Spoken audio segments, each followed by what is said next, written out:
2024 के चुनाव में अरविंद केजरीवाल जी सफल होंगे या असफल? क्या बोलती है उनकी अष्टक वर्ग की कुंडली?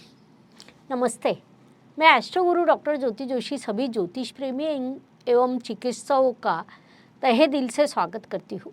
आज हम जिनके राजनीतिक पक्ष को राष्ट्रीय पक्ष का स्थान मिला है, उस आम आदमी पार्टी के अध्यक्ष और दिल्ली के मुख्यमंत्री अरविंद केजरीवाल, इनकी कुंडली देखकर उनको 2024 में होने जा रहे संसदीय चुनाव में कितनी सफलता मिल सकती है, क्या बोल रही है उनकी अष्टक वर्ग की कुंडली, यह सब जानने से पहले मैं डॉक्टर ज्योति जोशी आप सभी को रिक्वेस्ट करती हूँ और स्पष्टता से बताती हूँ कि हमारा चैनल किसी भी राजनीतिक पक्ष और व्यक्ति की तरफदारी नहीं करता, सिर्फ उनकी कुंडली देखकर उनकी सफलता और विफलता पे चर्चा करता है। आप हमारे चैनल पर अगर नए हो या अभी तक आपने सब्सक्राइब नहीं किया हो तो जल्द से जल्द करें। हाँ, चैनल को लाइक और शेयर करना ना भूलें।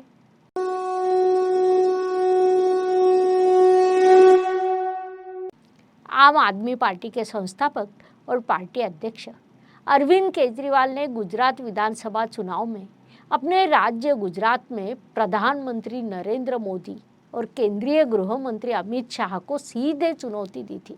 हालांकि केजरीवाल वहां सत्ता में नहीं आ सके, लेकिन उनकी पार्टी ने 5 सीटें जीती और गुजरात राज्य की विधानसभा में प्रवेश किया।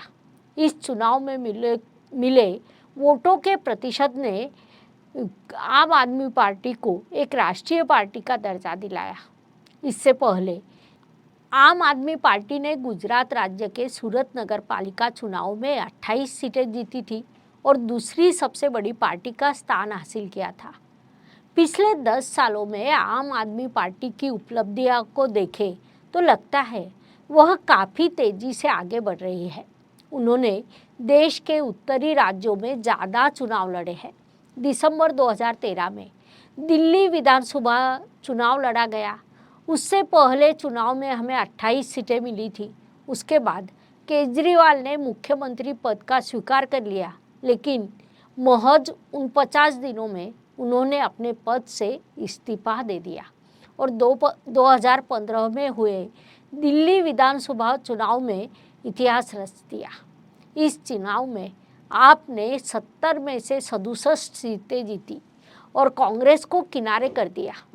सूरत दिल्ली के बाद 2022 की शुरुआत में पंजाब विधानसभा चुनाव होने हैं। इस राज्य में कांग्रेस सत्ता में थी, लेकिन कांग्रेस को छोड़कर आपने इस राज्य की 117 में से 92 सीटों पर जीत हासिल की और सत्ता पर काबिज हो गई। इसके बाद उन्होंने गोवा में विधानसभा चुनाव लड़ा और वहां की 40 में से 2 सीटों पर जीत हासिल की। इसके बाद दिल्ली नगर निगम का चुनाव हुआ। उस चुनाव में आम आदमी पार्टी ने 15 साल की सत्ता खत्म करते हुए बीजेपी को सत्ता से हटा दिया। कुल मिलाकर पिछले 10 सालों में आपने बाहर राज्यों में चुनाव लड़ा है। वे हर चुनाव में सफल नहीं हुए, लेकिन उन्होंने एक झलक दिखा दी है कि हम आने वाले समय में राष्ट्रीय स्तर के चुनाव में एक प्रमुख दावेदार हो सकते हैं। केजरीवाल की सफलता के इस ग्राफ को देखकर इस बात की चर्चा स्वाभाविक है कि देश में 2024 के लोकसभा चुनाव में आपको कितनी सफलता मिलेगी। आप जरूर सुनना चाहेंगे कि कांग्रेस के बाद केंद्र की सत्ताधारी पार्टी बीजेपी को कितनी चुनौती मिलेगी और उसे कितनी सफलता मिलेगी। कहा जाता है कि आप अध्यक्ष अरविंद केजरीवाल का जन्म 16 अगस्त 1968 को हुआ था। उन्होंने आईआईटी खड़गपुर से इंजीनियरिंग की डिग्री ली है। इसके बाद जमशेदपुर की टाटा कंपनी में करीब 1 साल काम करने के बाद प्रशासनिक सेवा में आ गए। देश में सर्वोच्च माने जाने वाली आईएएस की परीक्षा उत्तीर्ण की और भारतीय प्रशासनिक सेवा में आयकर विभाग में ज्वाइंट कमिश्नर के रूप में काम किया। अरविंद केजरीवाल ने प्रशासन में पारदर्शिता लाने के लिए सूचना का अधिकार कानून के मसौदे पर काम किया। उन्होंने सूचना का अधिकार अधिनियम और जन लोकपाल पारित करने के लिए अनुभवी सामाजिक कार्यकर्ता अन्ना हजारे के साथ काम किया। Please like, share and subscribe the channel और हाँ, बेल आइकॉन दबाना ना भूलें। धन्यवाद। वे प्रशासन में पारदर्शिता लाकर लोगों में भ्रष्टाचार के खिलाफ जागरूकता पैदा करने का काम कर रहे हैं। ईसा पश्चात 2006 में उन्होंने उत्कृष्ट नेतृत्व के लिए रेमन मैगसेसे पुरस्कार से सम्मानित किया गया। रेमन मैगसेसे पुरस्कार की राशि दान कर सामाजिक गतिविधियों को संचालित करने के लिए एक धर्मदाय संगठन की स्थापना की गई। प्रशासन, सामाजिक कार्य, राजनीति में अपनी छाप छोड़ने वाले अरविंद जी केजरीवाल को देश के भावी नेता के तौर पर देखा जा रहा है। केजरीवाल के नेतृत्व वाली आम आदमी पार्टी को चूंकि राष्ट्रीय पार्टी का दर्जा मिल गया है, ऐसे में यह देखना दिलचस्प होगा कि वह 2024 में होने वाले लोकसभा चुनाव को कितनी मजबूती से लड़ती है। आप अब तक देश भर के 12 अलग अलग राज्यों में चुनाव लड़ चुकी है, तो हमारा नाम 12 राज्यों के वोटरों तक पहुंच गया है। आगामी लोकसभा चुनाव में इन 12 राज्यों के अलावा आप कितने राज्यों में उम्मीदवार उतारेगी और उनका कितना प्रभाव होगा, इसकी चर्चा पूरे देश में शुरू हो गई है। उसी के अनुसार 2024 के चुनाव को ध्यान में रखते हुए हम अष्टक वर्ग, गोचर और महादशा के बिंदुओं को देखकर अध्ययन कर रहे हैं। अष्टक वर्ग एक अपने आप में ज्योतिष का अलग विभाग है, जहाँ से हम किसी भी व्यक्ति के बारे में, पक्ष के बारे में, उनको ग्रहों का कितना साथ है यह जान और समझ सकते हैं। इसमें बिंदु होते हैं। कुल हर एक ग्रह अपने हिसाब से 8 बिंदु किसी भी स्थान को या राशि को दे सकता है। उस हिसाब से हम बताने जा रहे हैं कि एक राष्ट्रीय नेता अरविंद केजरीवाल को उनके मूल पर्चे को देखकर 2024 के चुनाव में कितनी सफलता मिल सकती है। ज्योतिष का अध्ययन तथा शास्त्र की शास्त्रीय तरीके से पढ़ाई करने के लिए मेरी 2 किताबें प्रकाशित हो चुकी है, उनका अवश्य लाभ लीजिए। वृषभ और मेष राशि के लिए केजरीवाल का राशिफल उपलब्ध है। सबसे पहले ग्रहों के राजा रवि कर्क राशि में तीसरे भाव में है। वहाँ वे मजबूत 6 बिंदु दिखते हैं। जब सूर्य जैसा ग्रह 6 अंक देता है तो उसे शक्तिशाली माना जाता है। तो क्या आपको गोचर की बात करें तो 1 मई 2024 को सूर्य मजबूत बिंदु देकर सहकार्य कर रहा है, लेकिन 15 मार्च को जब सूर्य वृषभ राशि में गोचर करेगा और अगर 15 मई के बाद चुनाव होते हैं तो वृषभ राशि को केवल 4 अंक है। नरेंद्र जी मोदी और अमित शाह के विभागों पर नज़र डालें तो 15 मई के बाद होने वाले चुनाव उनके लिए फायदेमंद नज़र आते हैं। हालांकि केजरीवाल की कुंडली में रवि ग्रह की स्थिति सबसे पहले 15 मई के पहले होने वाले चुनाव के लिए फायदेमंद रहेंगे। मंगल ग्रह पर विचार करें तो मूल पत्र के अनुसार वह ग्रह कर्क राशि में है, वहाँ 5 अंक दिए गए हैं। और अगर हम गोचर पर नज़र डालते हैं तो गोचर मंगल मीन राशि से शुरू होता है और वहाँ केवल 2 बिंदु दिखाई दे रहे हैं। हालांकि ग्रहों की यह स्थिति नकारात्मक मानी जाएगी।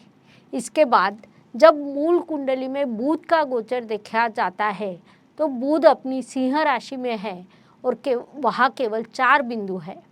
गोचर पर विचार करें तो बुध मीन राशि से गोचर करता हुआ दिखाई दे रहा है और वहाँ 5 बिंदु है। इस स्थिति में 1 बिंदु बढ़ा है।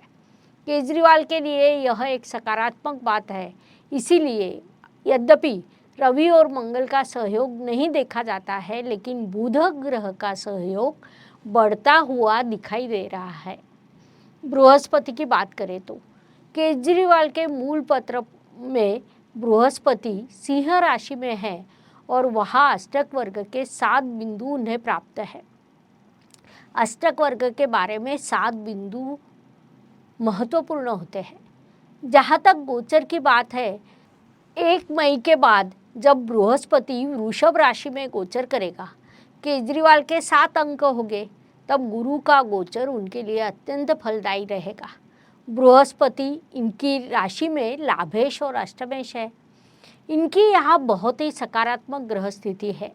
हालांकि 8वें स्थान को देखते हुए उन्हें कुछ बाधाओं का सामना करना पड़ेगा। इसके बाद जब हम शुक्र के गोचर को देखते हैं तो मूल कुंडली में शुक्र सिंह राशि में 4थे स्थान पर है, 4 बिंदु है और शुक्र का गोचर मेष राशि से जारी रहेगा।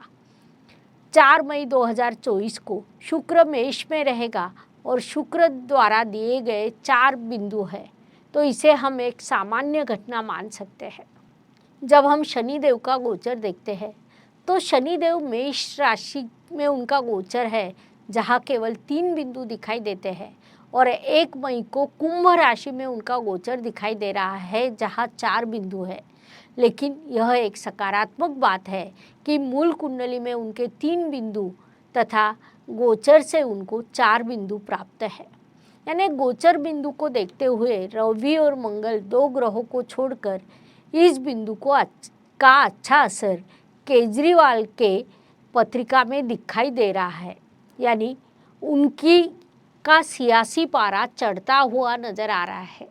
रवि शक्ति का ग्रह है, मंगल परिश्रम का नकारात्मक ग्रह है, लेकिन केजरीवाल के पत्रिका में देखा गया है कि यह दोनों ग्रह उन्हें सहकार्य करने में असमर्थ है।